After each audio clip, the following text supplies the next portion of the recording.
Recording in progress.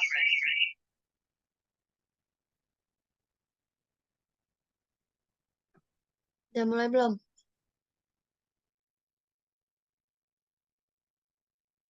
Udah mulai belum? Udah. Ini bisa di-cut kan nanti?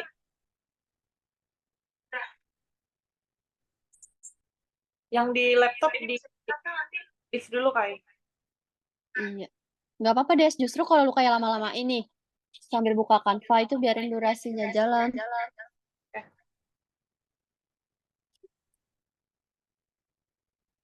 Gue mulai ya.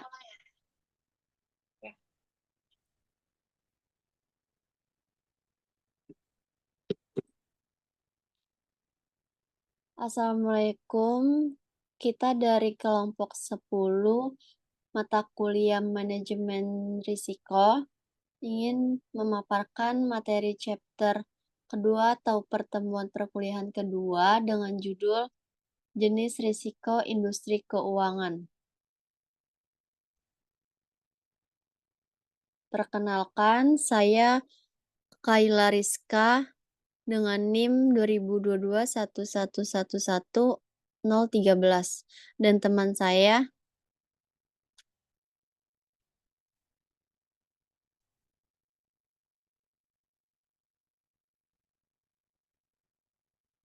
selanjutnya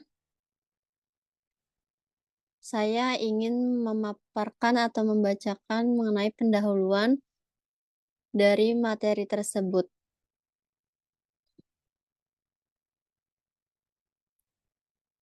Pendahuluan. Industri keuangan merupakan tulang punggung ekonomi global, menyediakan layanan vital seperti manajemen kekayaan, akses modal, dan mitigasi risiko. Namun, industri ini juga dihadapkan pada berbagai risiko yang dapat mempengaruhi stabilitas dan kinerjanya.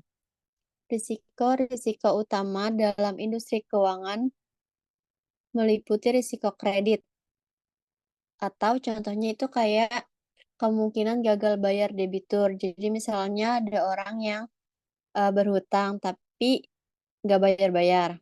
Terus ada risiko pasar, yaitu contohnya fluktuasi nilai aset.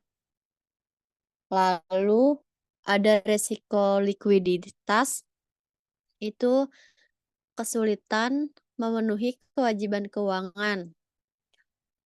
Selanjutnya ada risiko operasional, yaitu kesalahan manusia atau sistem. Jadi kayak misalnya dalam suatu perusahaan, itu kesalahan manusia bisa meliputi misalnya salah tulis atau salah ketik. Nah, kalau sistem itu bisa terjadi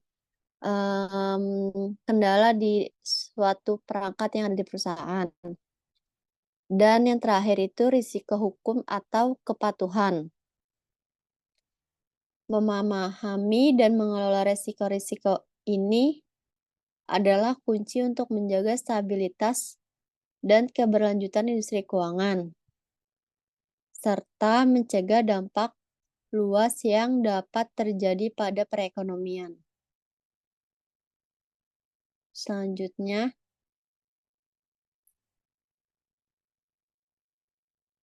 nah yang pertama ini ada risiko kredit. Apa sih risiko kredit? Risiko kredit itu risiko yang terjadi ketika pihak debitur itu atau pihak lain yang memiliki hutang gagal memenuhi kewajiban keuangannya atau bisa disebut gagal bayar juga atau menunda pembayaran sehingga menyebabkan kerugian bagi pemberi pinjamannya atau investornya. Nah, seterusnya ada contohnya. Contohnya yaitu sebuah bank memberikan pinjaman kepada perusahaan yang kemudian mengalami kesulitan keuangan dan gagal membayar kembali pinjaman tersebut. Next, saya akan membacakan cara penyelesaiannya.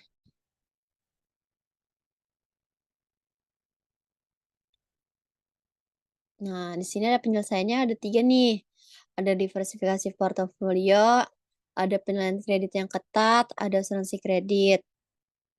Nah, diversifikasi portofolio itu, bank dapat mengurangi risiko kredit dengan mendiversifikasi portofolio pinjamannya.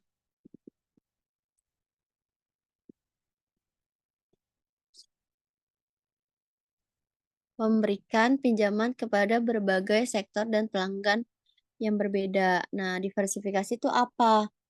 Diversifikasi adalah praktik memvariasikan produk usaha, jenis aset, investasi, dan berbagai hal lainnya untuk mengurangi risiko. Nah, contoh diversifikasi itu ada beberapa.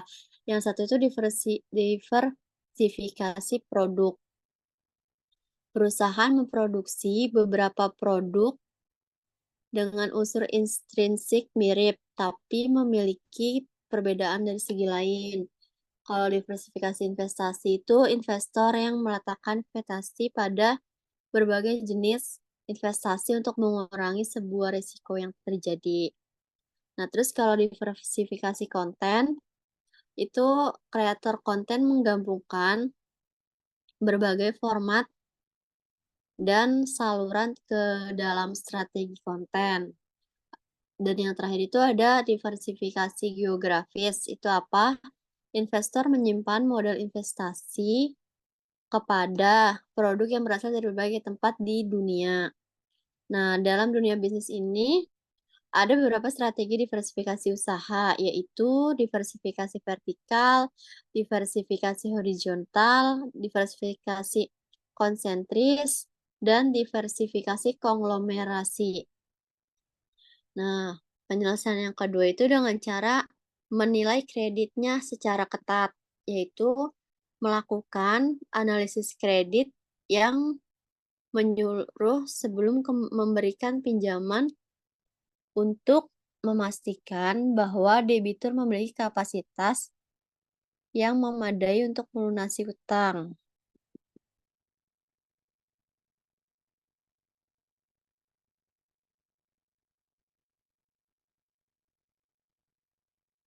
Nah, biasanya tuh yang menjadi penilaian kredit kembali. Nah, biasanya yang menjadi penilaian kredit itu pakai prinsip analisis kredit 5C. Nah, itu mencakup karakter, capacity atau kapasitas, ada kapital atau modal, yang keempat ada kolateral atau agunan, yang kelima itu terakhir condition atau kondisi seseorang yang meminjam kredit tersebut, apakah mampu membayar atau tidak. Nah, penjelasan yang ketiga itu asuransi kredit. Asuransi kredit itu apa? Itu menggunakan asuransi kredit untuk mengurangi kerugian yang mungkin timbul dari gagal bayar. Next.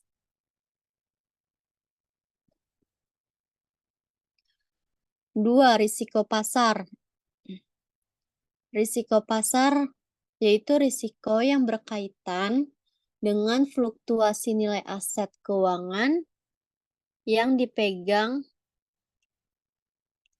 oleh institusi keuangan yang dapat disebabkan oleh perubahan suku bunga, nilai tukar mata uang, harga komoditas, atau pergerakan harga saham.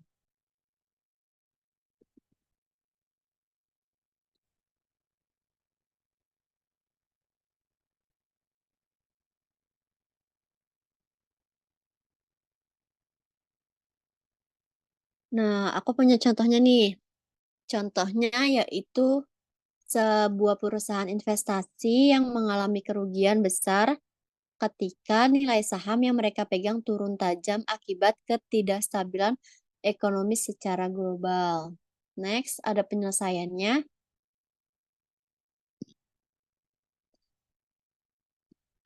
Penyelesaiannya ada 3 lagi. Ada 3 penyelesaian. Yang pertama itu hedging. Apa sih hedging?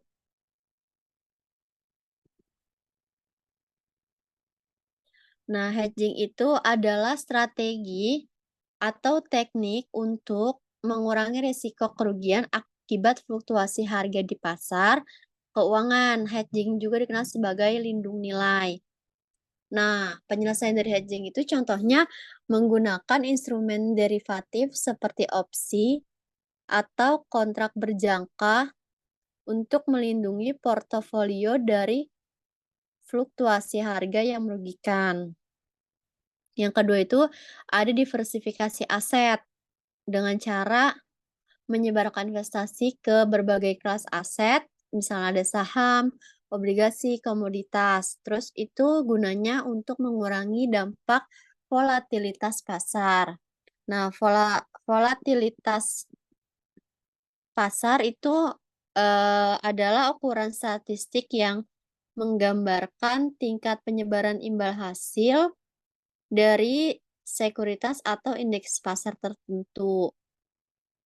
Nah, volatilitas pasar itu disebabkan oleh beberapa faktor, ada berita ekonomi yang tidak terduga, ada perubahan kebijakan moneter, peristiwa global, dan lain-lain. Terus penyelesaian yang ketiga itu ada limitasi risiko. Dengan caranya menetapkan batasan risiko untuk membatasi exposure terhadap aset-aset yang rentan terhadap fluktuasi pasar yang tajam. Next.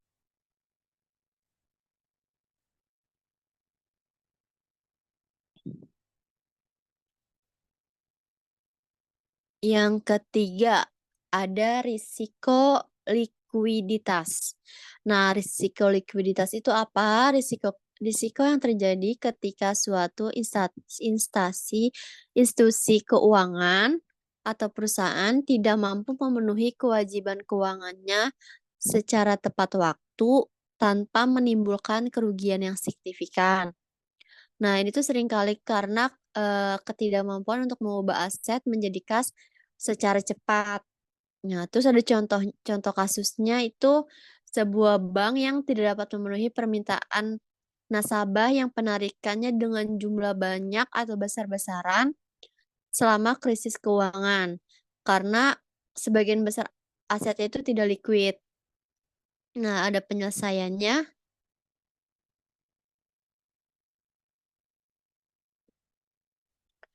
Penjelasannya ada 3 juga. Yang pertama itu manajemen aset liabilitas.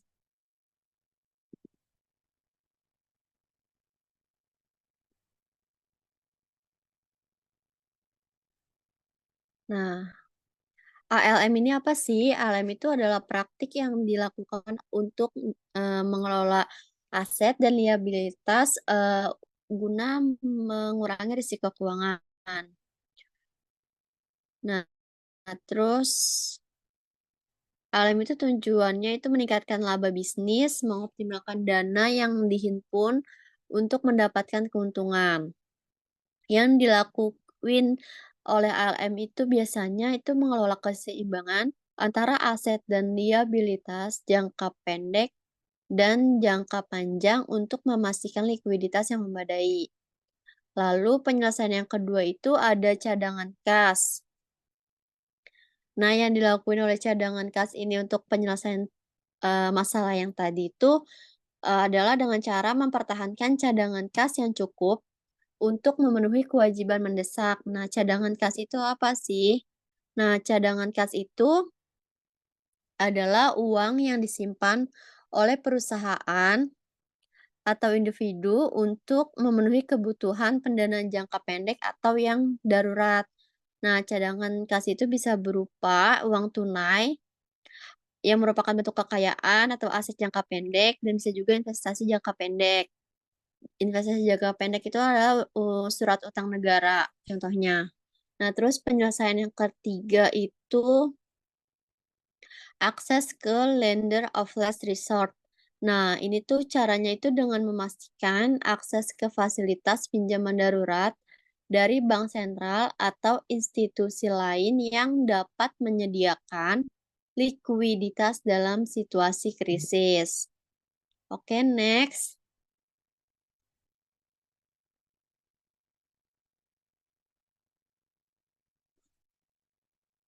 Next.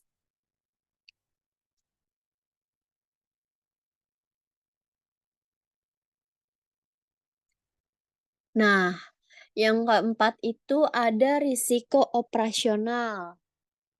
Nah, risiko operasional itu biasanya itu risikonya itu berasal dari kegagalan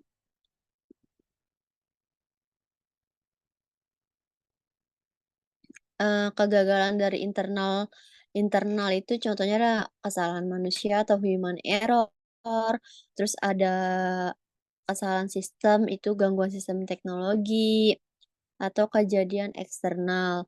Risiko operasional merupakan bagian penting dari manajemen risiko bagi bank.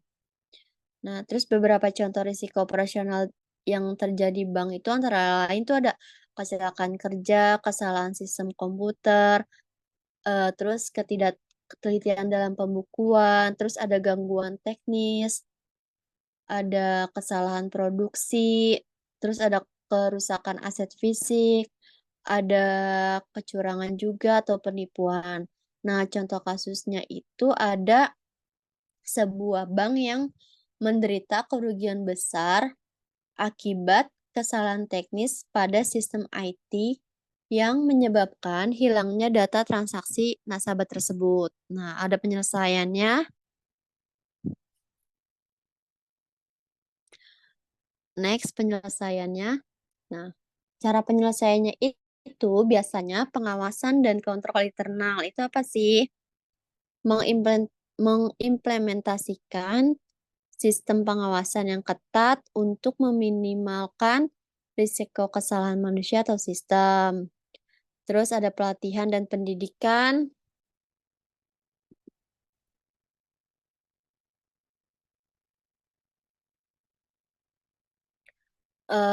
Yang caranya itu meningkatkan keterampilan, tujuan itu untuk meningkatkan keterampilan karyawannya melalui pelatihan reguler untuk mengurangi kemungkinan kesalahan operasional. Nah, pelatihan di bank tuh ada apa aja sih? Nah, jenis pelatihan di bank itu ada banyak. Yang pertama itu ada manajemen risiko operasional bank. Terus yang pelatihan yang kedua itu ada deteksi dini fraud kredit korporasi. Nah, yang ketiga itu ada analisis kredit korporasi untuk trade financing. Terus ada lagi credit risk management for banking, ada pelatihan risk based approach APU dan PPT, dan yang terakhir ada pelatihan optimalisasi rencana bisnis bank atau biasa disebut RBB. Nah, selanjutnya asuransi risiko operasional, cara penyelesaiannya itu dengan cara menggunakan asuransi untuk melindungi institusi dari kerugian akibat kegagalan operasional. Nah, contoh asuransi risiko operasional itu ada apa aja?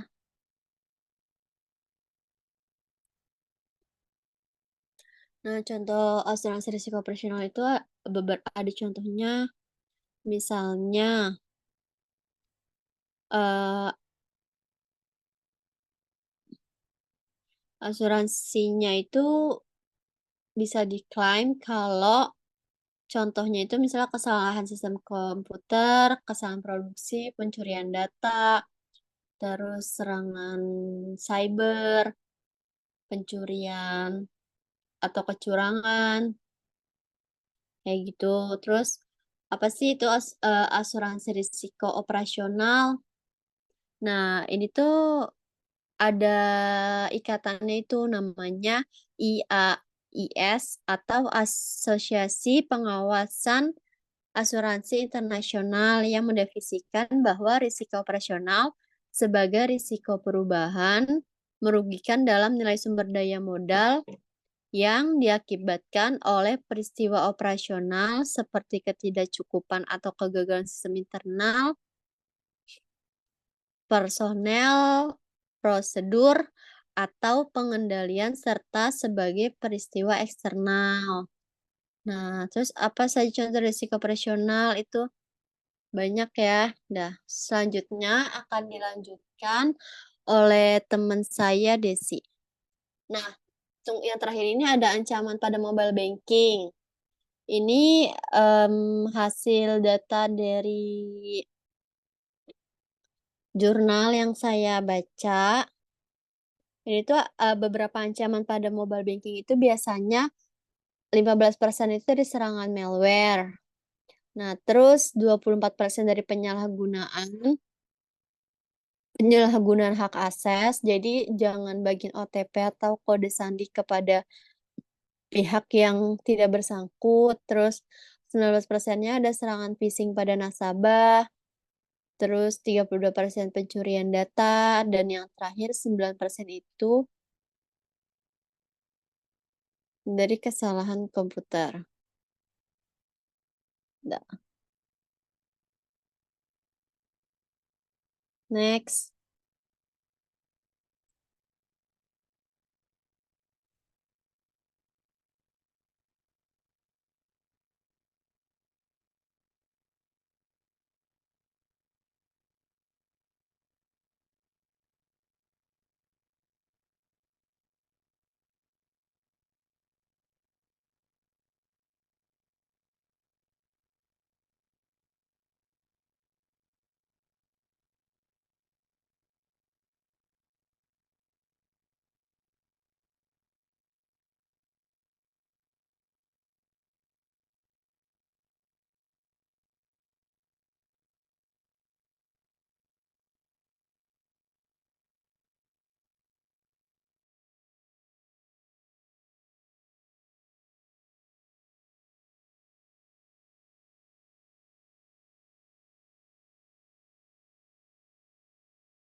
Desto masih di-mute Zoom-nya.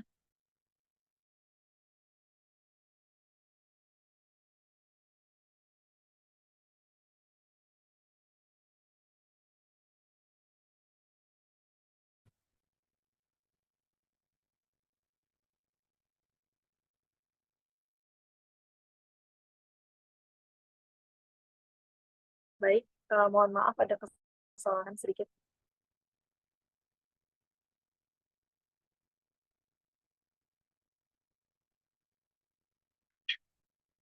Baik, yang selanjutnya adalah foreign exchange risk.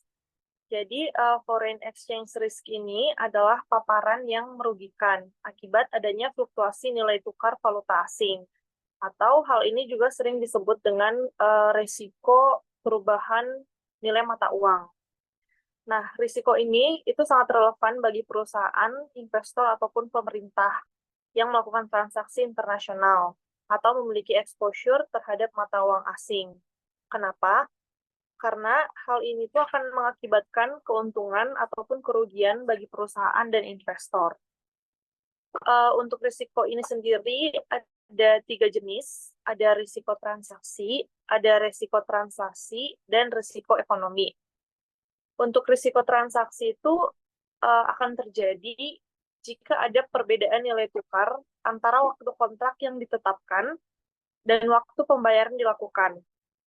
Jadi misalnya ada perusahaan yang melakukan kontrak pembelian barang dalam mata uang asing, dan pada saat pembayaran nilai tukarnya berubah, jadi bisa menyebabkan perbedaan harga yang dari awalnya ditetapkan, pada saat pembayaran dia akan bertambah nominalnya, ataupun bisa jadi berkurang. Nah, yang selanjutnya itu adalah risiko translasional atau translation risk. Jadi, kalau dalam risiko akuntansi, ini tuh risiko yang terjadi di saat perusahaan multinasional itu menerjemahkan laporan keuangannya, menerjemahkan laporan keuangan anak perusahaan luar negeri dari mata uang asing ke mata uang pelaporan perusahaan induk. Perubahan nilai tukar itu bisa mempengaruhi nilai aset, kewajiban, pendapatan, dan ekuitas dalam laporan keuangan konsolidasi. Jadi misalnya suatu perusahaan itu melakukan kerjasama dengan perusahaan asing. Nah, dalam laporan keuangan itu ada dicatat dalam mata uang asing, dan saat melakukan pelaporan itu harus diubah ke mata uang perusahaan induk atau perusahaan yang ada dalam negeri. Selanjutnya yang ketiga itu ada risiko ekonomi. Jadi risiko ekonomi atau ekonomi risk ini tuh dikenal sebagai risiko operasi atau risiko persaingan. Jadi risiko ini tuh sangat berkaitan dengan perubahan nilai tukar karena bisa mempengaruhi daya saing perusahaan di pasar internasional. Ini bisa mempengaruhi aliran kas ke masa depan perusahaan karena fluktuasi mata uangnya akan mempengaruhi biaya produk serta jasa perusahaan tersebut. Nah, di sini ada satu contoh tentang resiko tersebut. Sebuah perusahaan elektronik di Jepang menjual produk ke perusahaan di Amerika Serikat dengan harga yang disepakati dalam dolar Amerika Serikat. Jika yen Jepang menguat terhadap dolar Amerika Serikat antara waktu penjualan dan waktu pembayaran, maka perusahaan Jepang tersebut akan menerima lebih sedikit yen dari jumlah yang diharapkan yang dapat menyebabkan kerugian. Nah, di sini bisa kita lihat nih, jadi ada suatu perusahaan Jepang, dia menjual produknya ke Amerika Serikat, dan sudah disepakati dalam mata uang dolar Amerika Serikat. Namun saat pembayarannya, saat sudah jatuh tempo, ternyata yen Jepang itu menguat terhadap dolar Amerika Serikat. Jadi otomatis harga yang sudah disepakati di awal dan harga yang akan dibayarkan itu berubah, karena waktu pembayarannya juga sudah berubah. Maka Jepang akan menerima lebih sedikit yen dari jumlah yang diharapkan um, karena yen Jepangnya menguat terhadap dolar Amerika Serikat. Seperti itu. Dan di sini ada beberapa penyelesaian yang dapat kita lakukan dalam menghadapi resiko tersebut.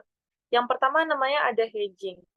Jadi hedging ini tuh kita menggunakan instrumen keuangan seperti kontrak forward, futures, opsi, dan swap untuk melindungi terhadap potensi pergerakan nilai tukar.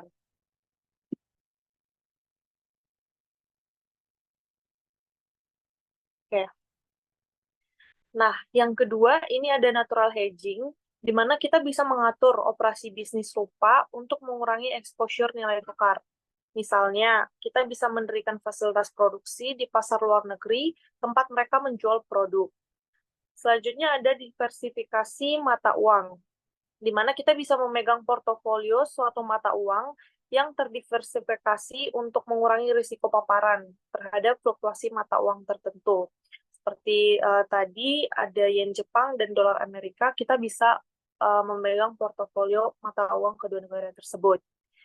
Dan selanjutnya ada leading dan lagging, di mana kita tuh bisa mempercepat atau menunda pembayaran untuk memanfaatkan pergerakan nilai tukar yang menguntungkan.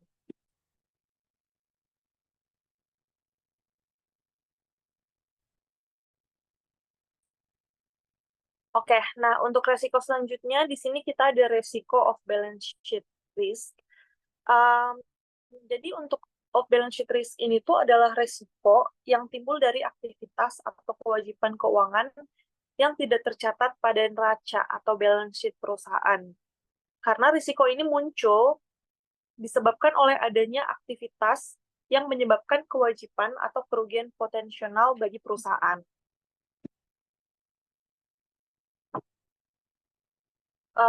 Namun, risiko ini tuh tidak mempengaruhi neraca secara langsung pada saat perjanjian dibuat. Nah, contohnya ada surat kredit dikeluarkan oleh bank untuk menjamin pembayaran kepada pihak ketiga jika nasabah gagal memenuhi kewajibannya. Meskipun tidak muncul sebagai kewajiban pada neraca bank, jika nasabah gagal membayar, bank harus menanggung risiko pembayaran tersebut. Nah, untuk contoh dari off balance sheet risk ini, dia masuk ke dalam letter of credit. Jadi, letter of credit itu misalnya kita udah membuat suatu perjanjian dari bank um, untuk membayar penjual jika pembeli gagal membayar barang yang dikirim atau jasa yang diberikan. Jadi, bank tidak akan mencatat jumlah ini sebagai kewajiban di neracanya, kecuali jika letter of credit dieksekusi. Sebenarnya ada contoh yang lain dari off balance sheet risk ini, seperti misalnya ada derivatif, itu tuh kontrak keuangan seperti opsi atau futures. Lalu yang selanjutnya ada juga sewa operasi seperti penyewaan aset, properti, namun tidak dicatat sebagai aset atau kewajiban di neraca. Namun hal tersebut dicatat sebagai beban operasional di dalam laporan laba rugi. Nah, mengapa off balance sheet ini itu penting gitu ya? Karena ada beberapa hal yang mempengaruhi. Misalnya, yang pertama ada transparansi keuangan. Jadi kalau misalnya transaksi off balance sheet ini tuh bisa membuat kondisi keuangan perusahaan itu lebih kuat daripada sebenarnya dan bisa menyesatkan investor, kreditur, atau regulator mengenai kesehatan keuangan perusahaan. Lalu ada juga manajemen risiko. Jadi jika tidak dikelola secara baik, aktivitas off balance sheet ini tuh bisa menyebabkan banyak kerugian yang signifikan bagi perusahaan. Seperti adanya krisis keuangan, di mana penggunaan derivatif itu berlebihan, dan perjanjian kredit off balance sheet itu menyebabkan beberapa institusi menghadapi kerugian yang besar, seperti itu. Nah, di sini ada beberapa cara penyelesaian untuk off balance sheet risk. Yang pertama tuh ada pengungkapan yang lebih baik, di mana kita bisa meminta pengungkapan yang lebih rinci mengenai kewajiban off balance sheet sehingga investor dari pihak terkait lainnya dapat memahami risiko tersebut. Nah, yang kedua tuh ada analisis resiko. Jadi analisis resiko ini tuh perusahaan dapat secara rutin untuk menilai dan memantau exposure risiko mereka terhadap aktivitas off balance sheet yang ada pada perusahaan. Selanjutnya ada strategi manajemen risiko. Ini tuh menggunakan strategi yang tepat sebagai hedging dan diversifikasi untuk mengurangi exposure risiko terhadap aktivitas off balance sheet.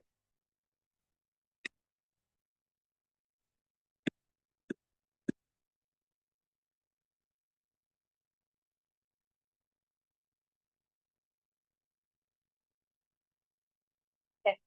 Baik, yang selanjutnya di sini ada country of sovereign risk. Jadi, resiko yang selanjutnya ini tuh adalah resiko yang sangat berkaitan dengan investasi di suatu negara, terutama dalam hal memungkinkan negara tersebut gagal dalam memenuhi kewajiban keuangannya. Nah, hal ini tuh disebabkan oleh adanya kondisi yang berasal dari negara di mana tempat mereka berinvestasi atau beroperasi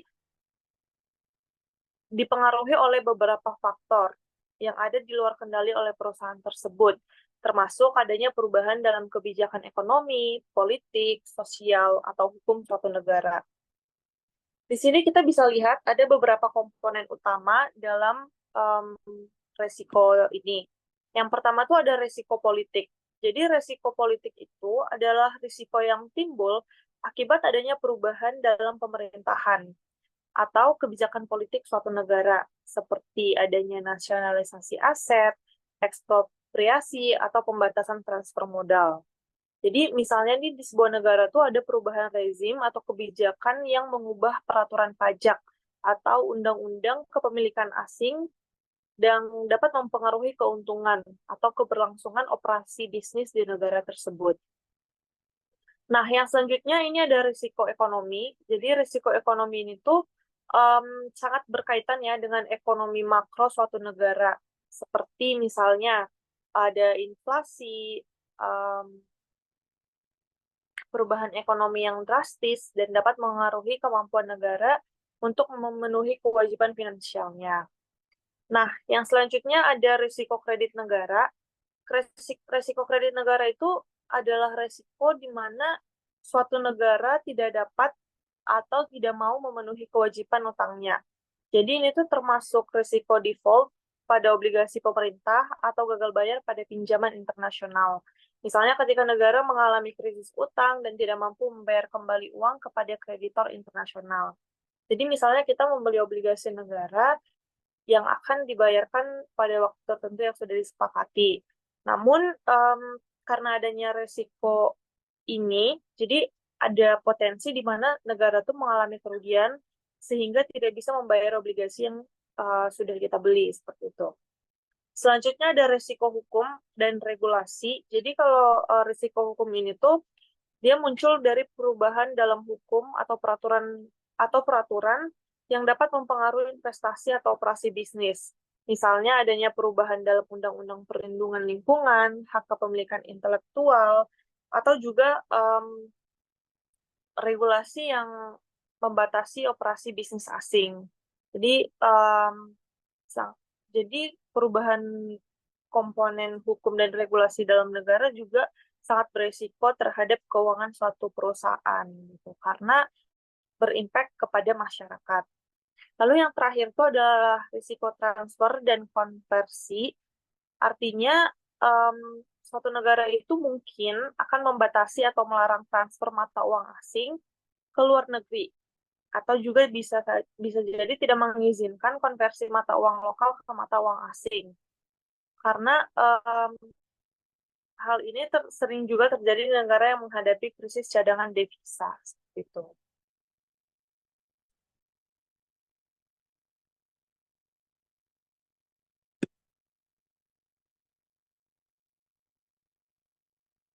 Sebenarnya untuk resiko ini kita ada beberapa cara untuk mengelola country and sovereign risk, misalnya seperti ada diversifikasi, asuransi risiko politik, hedging, atau due intelligence.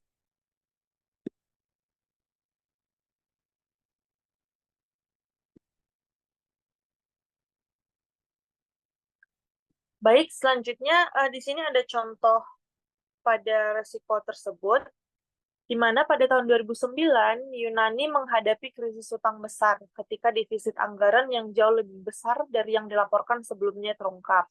Nah, hal ini memicu kekhawatiran tentang kemampuan Yunani untuk membayar utangnya yang menyebabkan lonjakan biaya pinjaman. Nah, jadi dalam hal ini, dalam konteks ini, ada beberapa dampak yang yang diterima oleh negara. Misalnya yang pertama adanya lonjakan biaya pinjaman. Jadi krisis ini tuh menyebabkan adanya lonjakan besar dalam yield obligasi karena investor di Yunani itu menuntut tingkat pengembalian yang lebih tinggi untuk berkompensasi risiko yang lebih besar juga.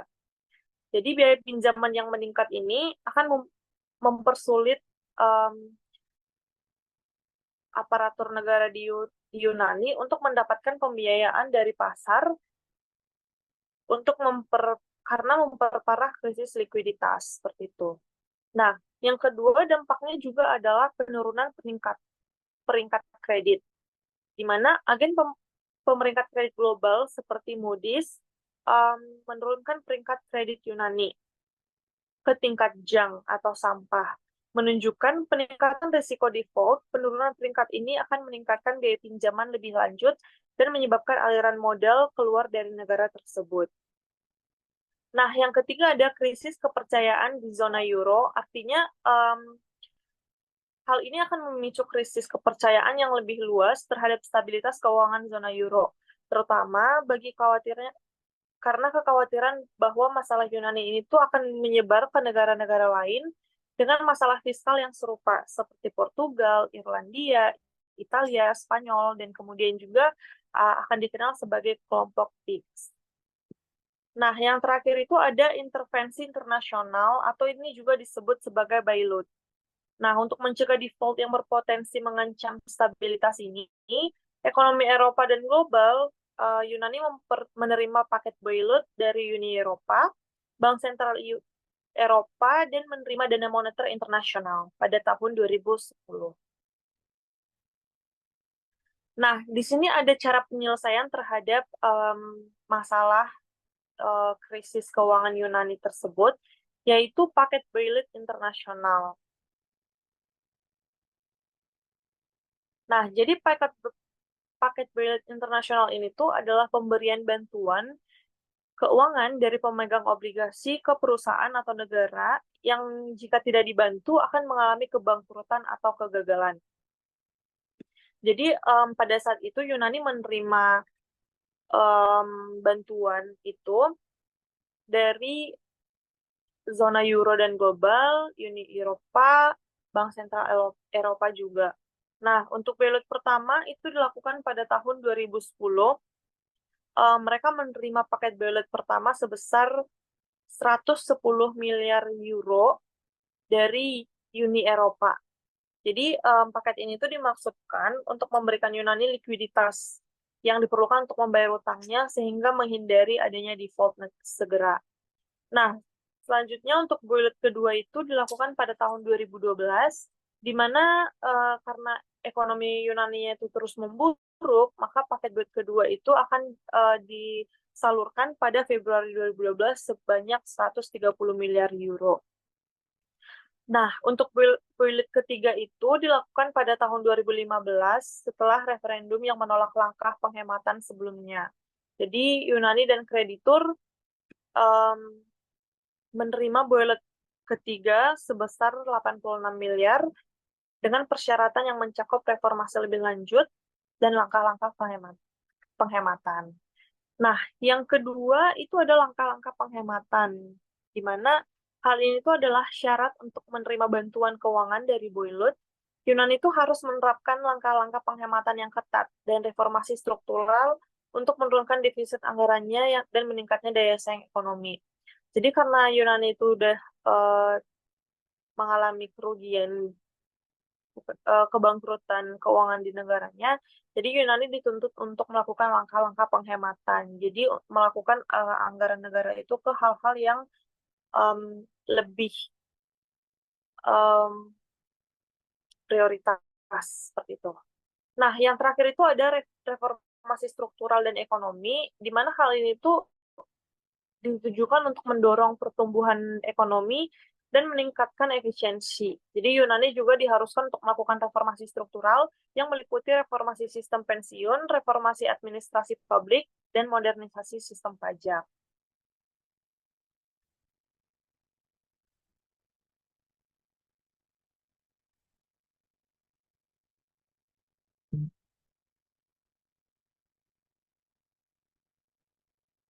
Nah, yang selanjutnya ini yang nomor 8 ada insolvency risk. Jadi kalau insolvency risk ini tuh adalah um, risiko bahwa sebuah perusahaan atau individu itu tidak memiliki cukup aset atau arus kas untuk memenuhi kewajiban keuangannya ketika jatuh tempo karena adanya kekurangan likuiditas atau aset yang tidak mencukupi untuk menutupi hutang. Nah, dalam konteks ini tuh insolvency risk ini merujuk pada kondisi di mana kewajiban atau hutang perusahaan itu melebihi aset atau kemampuan untuk membayar hutang tersebut. Di sini ada jenis insolvency risk itu ada dua, yaitu risiko likuiditas dan risiko solvabilitas. Nah, untuk risiko likuiditas atau liquidity insolvency itu terjadi ketika sebuah perusahaan tuh memiliki aset yang cukup nih untuk memenuhi kewajibannya. Namun, tidak memiliki likuiditas atau kas yang cukup untuk membayar kewajiban jangka pendek saat jatuh tempo. Hal ini sering terjadi juga jika aset perusahaan tidak mudah dijual. Um, atau mungkin aset perusahaan juga tidak bisa diubah menjadi uang tunai. Jadi ini adalah risiko likuiditas. Jadi aset-aset perusahaan itu tidak liquid, tidak bisa secara cepat dicairkan dalam bentuk tunai atau dijual, tidak bisa cepat dijual. Nah, yang selanjutnya itu ada risiko solvabilitas atau balance sheet insolvensi itu terjadi ketika total kewajiban perusahaan itu melebihi total asetnya. Jadi dalam situasi ini tuh perusahaan mungkin tidak memiliki cukup aset untuk menutupi hutang secara keseluruhan, bahkan jika diberikan waktu untuk menjual aset itu atau mengumpulkan piutang itu tetap sulit karena tidak adanya aset yang cukup untuk dicairkan gitu. Nah, untuk risiko likuiditas sendiri itu ada contohnya. Misalnya perusahaan real estate. Jadi misalnya perusahaan real estate itu memiliki banyak aset dalam bentuk tanah dan bangunan. Namun mereka tuh memiliki kesulitan terhadap likuiditas karena arus kasnya tidak memadai. Dan penjualan properti yang lebih lambat dari yang diharapkan. Jika perusahaan tersebut tidak memiliki kas atau likuiditas yang cukup untuk membayar kewajiban, mungkin mereka akan menghadapi risiko liquidity insolvency meskipun memiliki banyak aset. Jadi walaupun satu negara tuh nih memiliki bangunan, memiliki banyak aset dalam tanah, namun jika mereka membutuhkan um, kas yang liquid, mereka tidak bisa langsung memenuhi kebutuhan itu, karena tanah dan bangunan itu adalah aset yang tidak liquid.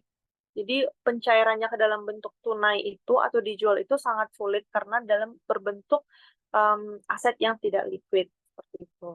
Nah, yang kedua itu ada risiko contoh risiko solvabilitas seperti misalnya kasus Lehman Brothers pada tahun 2008, di mana sebuah bank investasi besar di Amerika itu dinyatakan bangkrut selama krisis keuangan global.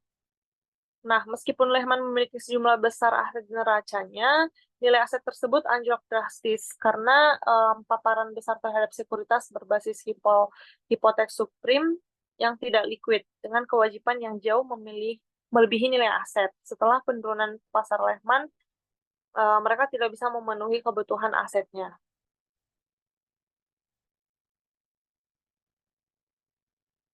Nah, ini yang tadi saya bilang mengenai Lehman Brothers, sebuah bank investasi di Amerika Serikat yang dinyatakan bangkrut karena krisis keuangan global.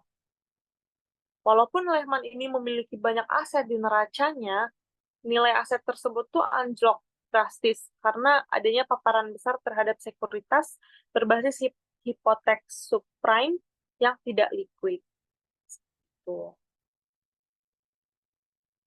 Nah, suatu negara itu juga bisa menghadapi insolvensi jika tidak dapat menghasilkan cukup pendapatan atau mengakses dana untuk memenuhi kewajiban seperti pembayaran gaji, hutang jangka pendek, atau pengeluaran operasional lainnya. Nah, di sini ada dampak insolvensi risk.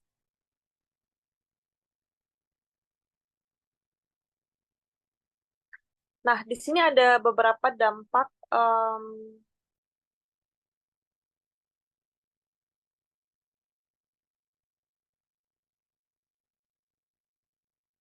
dampak dari insolvency risk. Yang pertama itu ada kebangkrutan atau bankruptcy.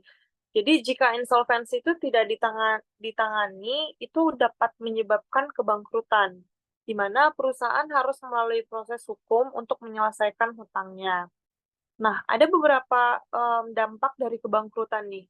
Adanya guncangan pasar keuangan, di mana misalnya pasar saham itu mengalami penurunan yang tajam dan ketidakpastian membayar ke seluruh dunia. Lalu ada juga penurunan likuiditas dan kepercayaan, di mana um, di saat pasar kredit global mengering, karena adanya ketidakpastian, bank menjadi enggan untuk meminjamkan satu sama lain, yang menyebabkan kredit akan crunch atau kekurangan kredit.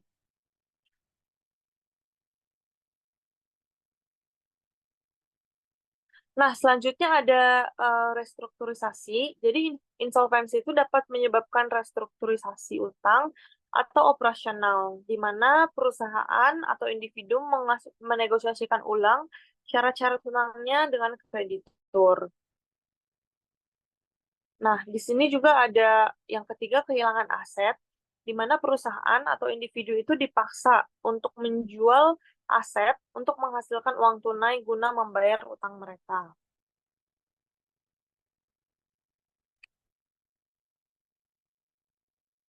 Nah, sebelum ke kesimpulan, di sini juga ada beberapa em, konsekuensi lain dari adanya insolvency risk ini. Jadi, yang selanjutnya itu ada penjualan divisi utama. Artinya, em, misalnya, penjualan divisi utama itu misalnya ada contoh kasus pada tahun 2008, ada seseorang bernama Barclays yang membeli operasi Lehman Brothers di Amerika Utara. Yang hal itu termasuk perdagangan, penjualan, dan kegiatan riset serta kantor pusatnya di New York. Nah, penjualan ini tuh akan membantu mempertahankan banyak pekerjaan dan mengurangi dampak kebangkrutan pada pasar keuangan Amerika Serikat. Jadi adanya kerjasama antara suatu pihak dengan pihak yang lain dalam menanggulangi suatu masalah yang dianggap menjadi masalah yang serius gitu.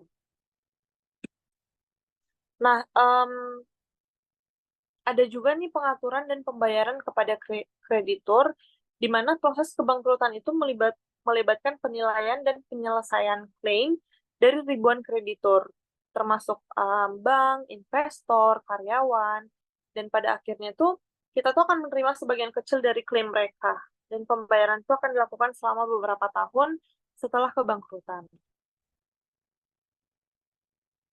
Nah, dalam waktu yang jangka panjang, insolvensi ini juga memiliki dampak yang cukup signifikan. Misalnya ada perubahan dalam regulasi keuangan, di mana misalnya kebangkrutan Lehman Brothers itu mendorong perombakan besar-besaran dalam regulasi keuangan global.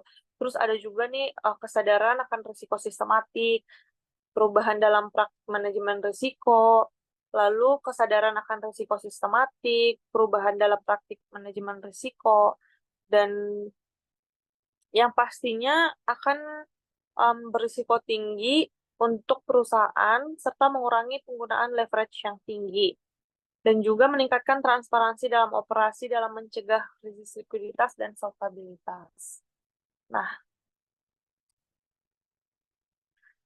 Nah, mungkin dari topik yang sudah kami bahas, saya dan Kayla bahas, di sini ada kesimpulannya, di mana dalam keuangan itu ada berbagai jenis risiko yang dapat mempengaruhi individu. Seperti yang tadi kita sudah bahas, ada lebih kurangnya 8 jenis risiko yang memiliki kekurangannya masing-masing, memiliki dampaknya masing-masing, dan contoh kasusnya juga sudah kami bahas per risiko. Nah, risiko-risiko tersebut itu sangat berpengaruh, mempengaruhi individu, perusahaan, dan investor dengan cara yang berbeda-beda. Dan mengelola risiko-risiko ini juga kita tuh memerlukan pemahaman yang mendalam tentang faktor yang mendasari masing-masing risiko dan penerapan strategi mitigasi yang tepat. Jadi, dalam menangani risiko-risiko ini kita juga diajarkan atau upayakan beberapa faktor yang bisa kita pelajari nih. Apa sih dasar dari masing-masing risiko ini, bagaimana penerapannya, dan bagaimana kita menanggulangi risiko tersebut. Nah, dengan melakukan identifikasi, penilaian, dan pengelolaan risiko secara proaktif, perusahaan dan individu dapat meminimalkan dampak negatif dan meningkatkan ketahanan mereka terhadap ketidakpastian. Jadi kita dalam menghadapi suatu risiko di suatu perusahaan, kita tuh harus bisa mengidentifikasikan, melakukan penilaian dan pengelolaan risiko. Jadi dalam suatu bisnis yang kita lakukan, apa sih risiko yang akan mungkin terjadi, lalu apa yang mendasari risiko tersebut terjadi, seperti itu. Mungkin ada tambahan dari Kayla?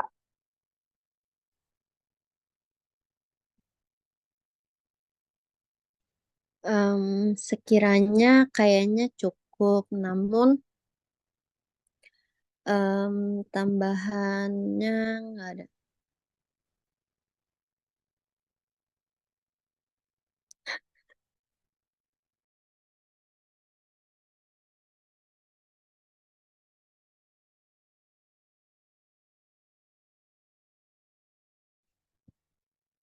Hmm, cuk- cukup dari kita.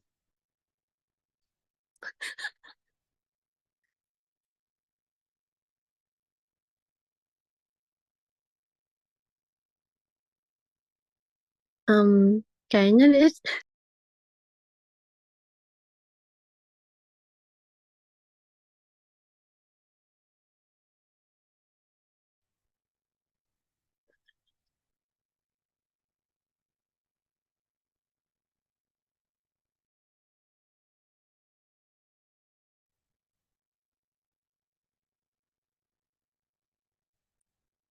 Des masih commute.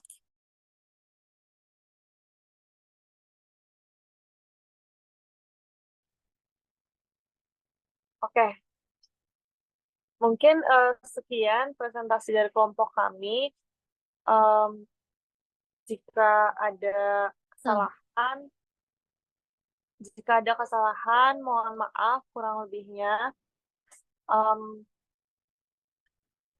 Semoga presentasi ini dapat memberikan insight yang baru kepada teman-teman semua, bisa memberikan pemahaman yang lebih jelas mengenai apa sih itu jenis-jenis risiko itu apa aja sih gitu. Jadi kita bisa lebih aware ke depannya di saat kita mempunyai bisnis mungkin atau mungkin kita akan bekerja suatu saat. Jadi kita bisa lebih paham dalam identifikasi risiko di perusahaan masing-masing. Dan terutama ini juga berhubungan juga sama yang kita nih kan banyak yang pengguna mobile banking. Jadi kita tahu risiko-risiko apa aja yang ada dalam sebuah industri.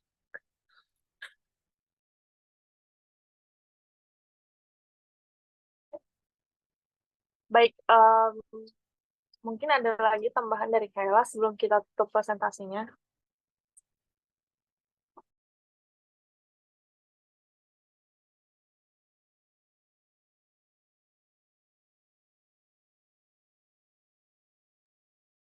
Sudah cukup?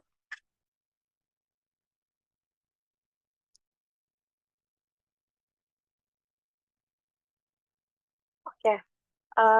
Em, Terima kasih. Wassalamualaikum warahmatullahi wabarakatuh.